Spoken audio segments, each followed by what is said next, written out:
les 19 communes fii département de Dakar c'est Bassirou Diomaye Faye qui va gagner du loolu laa leen fa waxoon. gañewul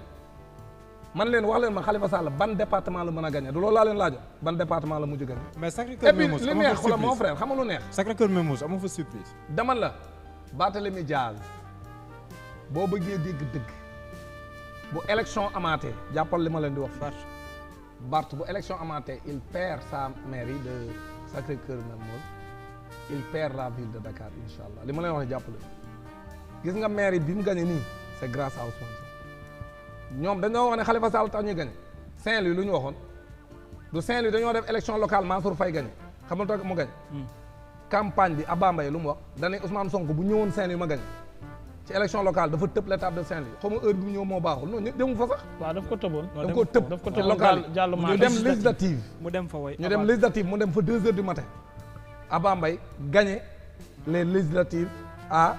waaw ci boobu la wax ne bu teeloon a ñëw sax score bi gën a jóg. waaw parce que dafa guddee ñëw. yaa may dégg mais Ousmane Sonko ñëw na ma gagné du loolu la fa waxoon. léegi Ousmane Sonko bi yoon lu tax Abba gagné wul loolu leeru bu doon doolee ma taxawoon mu gagné lu tax gagné waatul lu tax gagné waatul Saint-Louis lu tax taxaw bi nga xam si moom lay représenté moom pourquoi taxawu gañewul Saint-Louis c'est parce que Ousmane a bari doole li mu àndul ak Ousmane moo tax gañewul kon nag lii day dëggal ka moom poste député boobu comme ne ko la fi waxee na ko gërëmee Ousmane lëg lekkee olom na ko gërëmee coy coy xam nga koy coy bi déedéet Ousmane Sonko Ousmane d'accord léegi dama ni dañu waxante dëgg ñoom ñëpp seen poste yi ñu yore Ousmane Sonko tax ñu yor ko te bala ñu koo xam nañ demaat élection législative xam nga tey jii bu ñu yaroo ñoom député yi bu ñu yaroo waaw bu ñu yaru ni yott rek bàyyi ba président Bassirou Diomaye Faye mu déroulé parce que bu ñu bëggee bloquer le président Bassirou Diomaye Faye mais il va dissoudre l'Assemblée bu ñu yaroo nag ni yott ci seen ruq réglé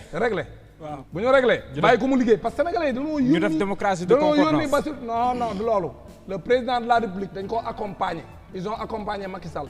donc aujourd'hui su fekkente ni li leen mën a may chance ñu bañ a dissoudre Assemblée nationale mooy ñu bañ a def aucun jeu politique pour bloquer le président Bassirou Diomaye Faye si Bassirou Diomaye Faye déroule le programme bi nga xam moo tax sénégalais yi fal ko le projet mooy projet bii mu yore bëgg a soppi Sénégal loi bu mu bëgg a changer ni tey day changer par exemple le président la présidence de la magistrature de la magistrature du conseil supérieur de la magistrature par exemple ñu ñëw war a def réforme yi ñoom ñuy bloqué dama ni député yi suñu bloqué man li ma jàpp mooy du fi nekk le président Bassirou Diomaye Faye du fi nekk sax di utiliser les pouvoirs exceptionnels avec l'article 57 xam nga qu'est-ce qu'il va faire il va dissoudre l'Assemblée nationale ñu demaat élection xamul tax parce que xam nga sénégalais lu ñu bëgg ki nga xam ne moom lañ fal ñu bàyyi ko mu dérouler li tax ñu fal ko parce que président de la République moom mooy clé de voûte des institutions moom mooy définir la politique de la nation politique bi nga xam moom la Bassirou Diomaye Faye teg ba sénégalais yi voteel ko Assemblée nationale su ko bëggee bloqué day dissoudre l'Assemblée nationale au bout de 2 ans te seen 2 ans léegi mu mat kon li ma gëm mooy bu ñu ko dissoudre surtout député tappalay kat yi bari yi nga xam si xam nañu Sonko taxoon nañu nekk député bu ñu dissoudre ñoom ak liste bu ñu mën a bokk duñu jàll ci kàttanu yàlla kon nag li ma gëm daal foofu mooy encore une fois lii dafa leeral yu bari xam nga li ci neex Mohamed mooy candidat yi est-ce que xam nga ni kenn gañewu ci bureau de vote yeneen candidat yi waxuma la ay centre de xam nga yéen dama la doon wax fi ay département ki centre candidat yi laa la wax de les 19 candidats soo leen jëlee à part Bassirou Diomaye Faye amu ci kenn ci ñoom muy Amadou Ba wu muy Idrissa Seck Khalifa Sall waaye les 19 jeexal na yokk ñoom ñëpp amu ci kenn ku gagné bureau de vote léegi la sortie du président Bassirou Diomaye waaw léegi loolu leerul mais dame discours yow bëgg a xëccoom réew te mënoo gagné sa bureau de vote mënoo gagné ab centre de vote mënoo gagné ab commune mënoo gagné dara à part Amadou Ba mi fi gagné quelques localités te Amadou Ba xam nga lu ko gën a rey mooy zone yi nga xam si fa la Macky Sall doon def ay score soviétique dafa écart yi am ak Bassirou Diomaye Faye dafa faible si on prend le Fouta man bu ma xoolee résultat yi dama leen mais Amadou bi mu xoolee résultat Fouta yi rek waroon naa woo Bassirou Diomaye